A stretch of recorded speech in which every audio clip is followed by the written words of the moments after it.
1. Peanut butter and other spreads. Peanut butter might feel like a totally innocent snack to toss in the carry-on. It's food, right? Not some dangerous item. But here's the kicker. TSA doesn't see it that way. That creamy, spreadable goodness is actually considered a liquid gel under TSA rules. That means if the jar's over 3.4 ounces, more, which most of them are, it's not making it past security. Nutella, hummus, and even things like jelly or pesto, all in the same boat. People get caught off guard every single day thinking they can bring gourmet spreads home or take snacks on the plane. TSA agents have had to toss out everything from homemade hummus to $12 artisan almond butter because it's over the limit. And here's what usually happens. You get flagged during screening, your bag is pulled aside, the agent digs through until they find the jar, then politely, or not so politely, explains it's not allowed. You're left watching it get dropped into the bin. Painful, especially when it's pricey or a gift. Want to avoid the heartbreak? Either transfer it into a TSA-approved 3.4-ounce container and put it in your liquids bag, or toss it in the checked luggage where it can travel stress-free. 2. Soft cheeses and creamy dips. Cheese sounds harmless. After all, it's a solid, right? Not always. Brie, camembert, queso, cheese dips. Those fall under the semi-liquid category. If it spreads easily, TSA treats it like a gel. That means it's not allowed in carry-ons unless it's under 3.4 ounces and packed in your quart-sized liquids bag. Every week, travelers lose expensive creamy cheeses at security, often after buying them as souvenirs or gifts. Hard cheeses like cheddar, Gouda, Parmesan? No problem. They're solid and pass through security just like crackers or cookies. If you're bringing cheese, stick to the hard stuff for carry-on. Soft or spreadable cheeses should go in your checked luggage. People often bring back specialty cheeses thinking they're TSA safe. You grab a camembert or truffle brie from a local shop, tuck it into your bag, and think it'll be fine. But TSA sees it as no different from lotion. Creamy equals liquid. Even cheese dips like queso or beer cheese are treated like any other spreadable food. Delicious, yes. TSA friendly in large amounts? Not even close. The heartbreak is real at checkpoints. Travelers watch their cheese get tossed out by the ounce. Some even try to argue, it's cheese, not shampoo. Doesn't matter. If it spreads, it's treated like a gel. Here's your best move. Pack soft cheese in your checked suitcase. Wrap it well, maybe even vacuum sealed, and you're good to go. Still want it in your carry-on? You'll need to portion it. Cut a small amount under 3.4 ounces and include it in your liquids bag. Hard cheeses are a much easier win. TSA looks at those and sees a solid snack, not a security risk. Skip anything in jars or tubs. Cheese spreads, cheese whiz, pimento cheese, those are straight up treated like peanut butter or hummus. And don't assume a sealed container means it's safe. One traveler had a sealed jar of beer cheese pulled and label and all because it was over the limit. TSA agents might use discretion on borderline items, but that's a risky bet with expensive cheese. Also, buying it before security doesn't give you a free pass. If it hasn't passed through TSA yet, it still has to meet the rules. Bottom line, know your cheese. Hard, carry it on. Soft, keep it small or check it. And if you're unsure, don't risk watching it get tossed at the checkpoint. 3. Large candles and gel candles. Bringing back that gorgeous gel candle from a holiday market, or maybe a big scented jar candle as a gift. Think twice before you slip it in your carry-on. Solid candles usually slide through security without issue, but gel candles, those are classified as gels or liquids. And if they're over 3.4 ounces, which let's be honest, they always are, they're out. Some large candles, even if they're technically solid, still raise red flags with TSA due to their size and density. A heavy candle can be scrutinized as a potential weapon.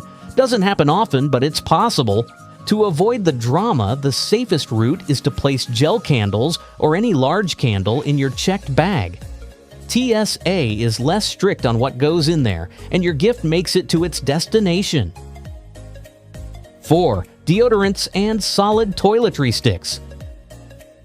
Deodorant seems like a no-brainer. It's solid, right? Well, here's where it gets tricky. Solid deodorant is fine, no issues. But gel, aerosol, or roll-on deodorants are not the same story. They fall under the liquid gel rules and must follow the 3.4-ounce limit. If you're using one of those hybrid sticks that melt easily or look semi-solid, TSA might take a second look. Same goes for other solid cosmetics like balm sticks, foundation sticks, and even some sunscreen sticks. If it feels melty or semi-liquid, it might get flagged. It's confusing for sure. The trick is, when in doubt, either put it in the liquids bag or check it. Or better yet, grab travel-sized versions specifically labeled TSA compliant. 5. Snow globes and liquid souvenirs. Snow globes are a classic souvenir, tiny, innocent, and adorable. So why do they get confiscated so often? It's the liquid inside. TSA sees it the same way they see shampoo, and most snow globes hold more than 3.4 ounces of liquid. Even if it looks small, if it's over the limit or can't be verified, it's going to be pulled. Every holiday season, people lose collectible globes thinking it's a harmless keepsake. TSA does allow some very small snow globes, usually if they're under the limit and can comfortably fit in your liquids bag. But honestly, why risk it? Best solution, pack them in checked luggage, or better yet, ship them home from the gift shop. 6. Small tools under 7 inches. The 7-inch rule throws people off. TSA says tools under 7 inches can be allowed in carry-ons, but there's a catch. If that tool has a sharp edge, blade, or resembles a weapon, it's not going anywhere near the cabin. That means multi-tools, box cutters, razor-style tools, even some nail files get banned on site. People get tripped up bringing in mini screwdrivers or small wrenches, assuming they're safe because of the size. But if it folds open with a blade, TSA stops everything. Even tools that technically meet the 7-inch rule can be denied at the discretion of the officer. That's why it's always smarter to throw tools into the checked baggage and skip the drama. It's one of those rules that feels simple until it isn't. Size isn't everything when it comes to TSA rules. A 6-inch tool with a sharp edge is still a potential threat in the eyes of airport security. People traveling for work, especially contractors or technicians, run into this a lot. They toss a multi-tool into their backpack, forget about it, and get pulled at the scanner. Some even lose expensive gear simply because it wasn't packed properly. And those compact foldable tools, they're sneaky. To you, it's just a convenient gadget. To TSA, it's a knife disguised as a bottle opener. If it has a blade tucked inside, it's out. No debate. Nail files and cuticle tools get questioned too. If it's metal and pointy, it may not get a pass, even if it's technically cosmetic. Let's talk about screwdrivers for a second. Yes, TSA allows screwdrivers under 7 inches. But if it looks sturdy enough to pry something open or cause damage, an agent might flag it. Wrenches under 7 inches, also allowed. But again, discretion plays a huge part. If the tool looks tactical or overly heavy-duty, it might get special attention. One traveler even had a tiny crowbar taken away. It was under 7 inches, sure, but it was dense, thick metal, and looked like it could do damage. TSA said nope. Into the bin it went. Another example, those miniature ratchet sets with attachments. They're compact, but if any piece resembles a blade or sharp edge, it becomes a problem. Officers aren't going to sort through every attachment to see if one is dangerous, they'll just take the whole kit. Also worth noting, electric screwdrivers and cordless tools with batteries raise different concerns. Now you're dealing with both tool policy and battery restrictions. Always double-check what kind of battery you're flying with. Bottom line, the 7-inch rule is a guideline, not a guarantee. TSA officers have the final say on what looks safe and what doesn't. And if you challenge them on the rule, you're not just risking the item, but you might hold up the entire line. Best advice? If it even looks like a tool or anything remotely sharp, put it in your checked bag. You'll breeze through security and your tools will be waiting for you on the other side. No stress, no confiscation, no explaining to your boss why the $90 Leatherman didn't make it. When in doubt, pack it down below and keep your carry-on light and drama-free. 7. Toy weapons and replicas. You'd be surprised how often fake grenades and toy guns get confiscated at TSA.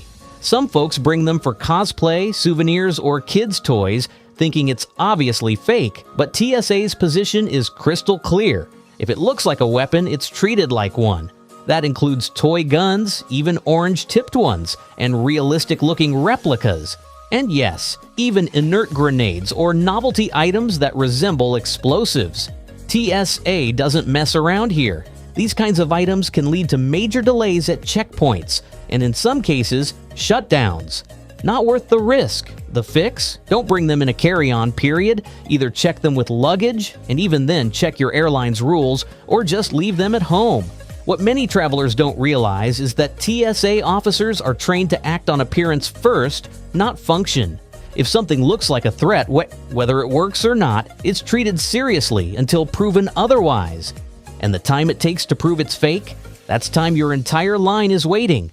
Imagine being the reason 40 people behind you miss their flight. Not a great look. Even water gun-style toys have raised alarms if they're designed to look hyper-realistic. Paintball guns and airsoft replicas fall into this category too. If it has a trigger, a barrel, or a shell-like casing, it's enough to draw extra scrutiny. TSA's approach is better safe than sorry. It doesn't matter if it was bought at a toy store or came with a costume. Context isn't always available when something shows up on an X-ray scanner. There have been real cases where airports had to partially evacuate over what turned out to be fake props. The item might seem harmless in your backpack, but under a scanner, it can look like something far more serious. And once that panic button is pressed, the whole checkpoint goes into emergency mode. In some instances, passengers have been detained or questioned by law enforcement. It's not just about losing your item, it could cause you to miss your flight entirely. Even if you explain it's fake, the consequences are already in motion. One story involved a traveler bringing a replica grenade as a gag gift. Security halted operations for 20 minutes while bomb techs were called, all for something bought in a souvenir shop. Another traveler had a realistic-looking toy rifle for a cosplay event. They packed it carefully in carry-on with no malicious intent.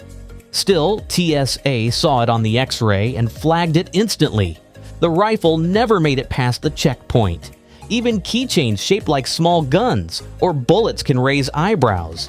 They might not seem threatening, but they fall under the same replica category. The bottom line? If it even remotely looks like a weapon, leave it out of your carry-on.